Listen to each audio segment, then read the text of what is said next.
Hello, ಅವರ ಬಗ್ಗೆ ಮಾತನಾಡೋಣ. ಮೊದಲು ಬ್ರೆಡ್ನ ಹೊರ ಅಂಚನ್ನು ಕತ್ತರಿಸಿ ಅಲ್ಟಿಮೇಟ್ ಚೀಸ್, ವೆಟ್ ಬ್ಯಾಟರ್ ಮತ್ತು ಚೀಟೋಸ್ ತೆಗೆದುಕೊಂಡು ಅದನ್ನು ಡೀಪ್ ಫ್ರೈ ಮಾಡಿ ನೋಡೋಣ.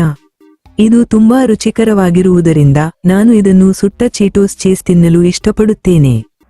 Ultimate grill cheese Cheetos 3, 2, 1. ಮೊದಲು ಬ್ರೆಡ್ನ ಹೊರ ಅಂಚನ್ನು ಕತ್ತರಿಸಿ ಅಲ್ಟಿಮೇಟ್ ಚೀಸ್, ವೆಟ್ ಬ್ಯಾಟರ್ ಮತ್ತು ಚೀಟೋಸ್ ತೆಗೆದುಕೊಂಡು ಅದನ್ನು ಡೀಪ್ ಫ್ರೈ ಮಾಡಿ ನೋಡೋಣ.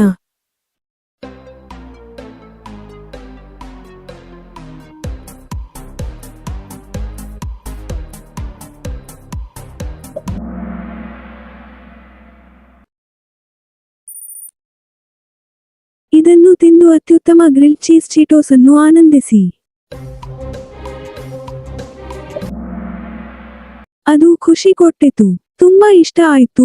ಮೊದಲು ಬ್ರೆಡ್ನ ಹೊರ ಅಂಚನ್ನು ಕತ್ತರಿಸಿ ಅಲ್ಟಿಮೇಟ್ ಚೀಸ್, ವೆಟ್ ಬ್ಯಾಟರ್ ಮತ್ತು ಚೀಟೋಸ್ ತೆಗೆದುಕೊಂಡು ಡೀಪ್ ಫ್ರೈ ಮಾಡಿ ನೋಡೋಣ. ನಂತರ ಇದನ್ನು ತಿಂದು ಅತ್ಯುತ್ತಮ ಗ್ರಿಲ್ ಚೀಸ್ ಚೀಟೋಗಳನ್ನು ಆನಂದಿಸಿ. ಮತ್ತೆ ಭೇಟಿಯಾಗೋಣ.